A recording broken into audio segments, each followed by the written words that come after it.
Bien sûr, de crypto, les infos crypto pour ceux qui n'ont pas le temps. Un Bitcoin qui nous fait des frayeurs. On va parler de ça ce matin. On va parler d'une news très cocasse qui vous a fait énormément réagir. On va parler aussi de Binance et je vais vous demander de me mettre en commentaire un alt que vous pensez qui pourrait performer pour le prochain bull run. N'hésitez pas à me le mettre dès maintenant parce que je suis en quête de un ou deux altcoins. C'est parti, le BTC 30 851 $. On est en recul ce matin, on perd 0,7%. Ethereum qui perd quasiment 1%, 1936 $. On a BNB aussi qui perd 1%. Le reste de la map est assez mitigé ce matin. On a LTC aussi qui perd 2,5%, DOT qui perd 2%, Bitcoin Cash 3% de perte ce matin. On a juste Uni qui nous fait une performance au-dessus des 1%, 1,4%. Bref, une journée plutôt rouge, voire neutre, mais rien de très intéressant. Allez, APT qui perd quand même 6% ce matin. Donc le BTC, il nous fait des frayeurs, les gars. Puisqu'hier on a eu une belle bougie rouge, alors c'est pas une bougie d'avalement, donc ça c'est plutôt une bonne nouvelle. Une bougie d'avalement, c'est qu'elle vient englober la bougie précédente et en général c'est assez bearish, mais en tout cas on a eu cette bougie rouge qui a été pas très très sympathique à vivre, qui a commencé à faire quelques frayeurs. On descendra sur les plus petites time frames après. Donc pour l'instant il n'y a pas de divergence tout simplement puisqu'on a fait un plus haut ici et ici on a fait un plus bas. Alors si on enlève les corps de bougie, il peut y avoir cette petite divergence, mais pour avoir quelque chose de très bearish, il faudrait que sur le RSI, on vienne breaker le point juste là. Donc 64 points pour avoir un gros M qui se forme sur le RSI qui en général a un peu d'avance sur le cours. Donc pour l'instant pas de panique, on est aussi sur une grosse zone et ça je vous l'ai montré, c'est le gros trait rouge que vous avez juste là. Donc après avoir titillé les 0,236 sur Fibo, vous avez cette grosse ligne rouge qui est juste là. Et pourquoi je voulais tracer ce matin? Tout simplement parce qu'on a quasiment fait un pullback parfait dessus. D'ailleurs c'est plutôt une zone, hein. Vous pouvez l'adapter, vous pouvez la descendre, etc. Puisque vous voyez c'est une grosse zone de travail. Et surtout quand on revient en arrière, si on revient par exemple au mois du 14 avril où on avait connu le top local avant d'en essayer d'en faire un nouveau là sur ce mois de juin ou de juillet, je sais plus exactement.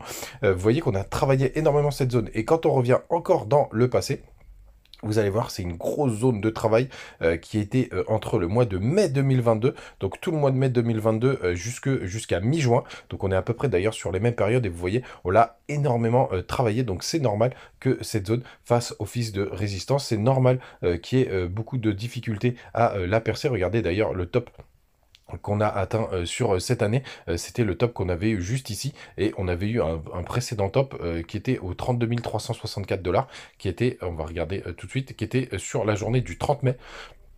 Donc les gars, c'est tout à fait normal que ça travaille juste ici. On va descendre sur le 4 heures pour que je voulais vous montrer quelque chose. Hop.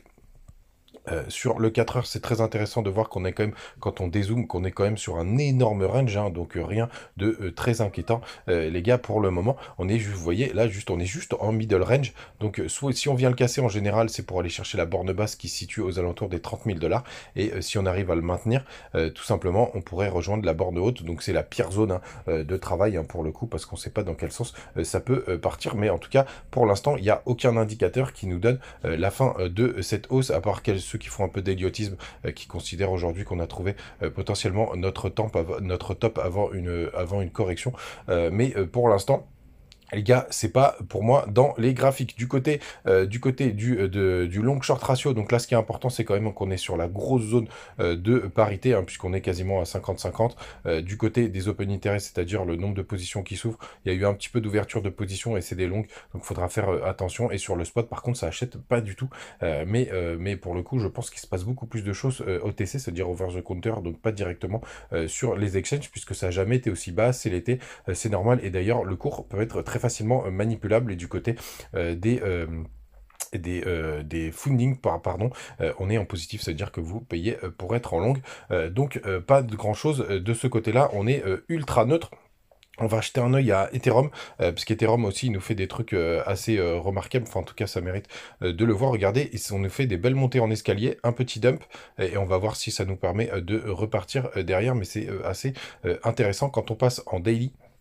Il faudra faire aussi attention, justement, et pour l'instant on continue, donc il y a pas d'inquiétude du côté du daily, puisque vous voyez on a fait un plus haut sur le cours, mais aussi un plus haut sur le RSI, donc pour l'instant on monte tranquillement, en espèce de bull flag, hein, tout simplement, c'est-à-dire on monte, regardez, on monte très fort, on latéralise, voire on baisse un petit peu, donc comme un bull flag, hop, on monte un petit peu moins fort, c'est vrai, on latéralise, on baisse un petit peu, et on repart, et là est-ce qu'on serait dans la même configuration? Bien évidemment, au bout d'un moment ça va s'arrêter les gars, mais ça peut être enfin pour le coup, vous savez que Ethereum, pour moi, c'est la crypto là qui pourrait nous faire des trucs assez sympathiques. On va regarder du côté de ETH-BTC pour voir ce que ça donne. Tout simplement là pour le coup, pour l'instant c'est pas très très beau, mais on est en train de retravailler la ligne de coup sur le 4 heures, hein. Pour le coup il n'y a rien de négatif, même si on a croisé juste ici, mais il faudrait qu'on ne vienne pas casser les 0,62. Donc à surveiller, les gars, oubliez pas, c'est l'été, donc c'est pas forcément la meilleure période. N'hésitez pas à nous rejoindre sur le Telegram. Là, on parle beaucoup en ce moment de Binance, tout simplement, et j'en viens à mon appel, puisque sur Binance, en fait, ils ont baissé le cashback de façon drastique, donc c'est beaucoup moins intéressant aujourd'hui de dépenser, d'avoir une carte Binance, vraiment beaucoup beaucoup moins. Donc il y a pas mal de gens qui vont penser à vendre leur BNB, et c'est moi, je vais en vendre une partie, et du coup, ça va me faire un budget pour chercher deux altcoins, donc à peu près 1000 $, où je voudrais trouver deux altcoins. Donc n'hésitez pas à me les mettre en commentaire. Vous savez que j'ai commencé à travailler sur A0. Je vous en ai parlé, je crois, hier ou avant-hier. N'hésitez pas à me les mettre en commentaire, puisque j'aimerais échanger avec vous sur ces cryptos. La bonne nouvelle aussi, quand même, que je voulais vous montrer, c'est tout simplement dans ma liste de suivi, ce que je voulais vous montrer, c'est que du côté des cryptos, enfin des actions qui sont liées aux cryptos, c'est qu'on a Coinbase qui est en train de complètement exploser, mais en même temps avec tous les ETF qui commencent à dire que c'est Coinbase leur poulain, évidemment ça pouvait que bien se passer. Tesla plus 7%, Bitfarm plus 10%, donc ça c'est des sociétés de minage.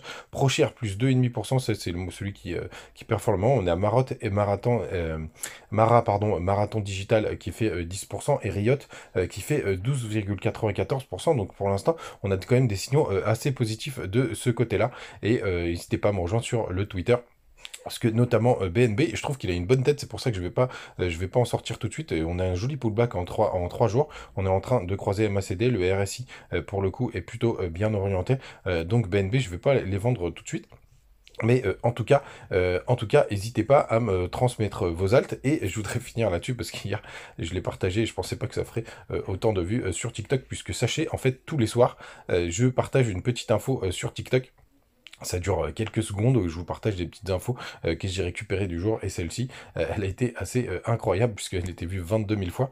C'est tout simplement une piscine aux États-Unis qui chauffe ses piscines grâce au minage de Bitcoin, et j'ai trouvé ça complètement génial. Alors c'est assez fou parce que l'article parle de polémique, mais je comprends pas pourquoi. Mais en tout cas, les gars, c'est assez drôle. Et donc n'hésitez pas à me rejoindre sur TikTok pour avoir ces petites news du soir que je vous partage. Passez une très bonne journée. On se retrouve comme d'habitude donc ce soir avec la petite news que je mets aussi sur Instagram, et aussi sur Twitter et sur Telegram. Et puis à demain, ciao.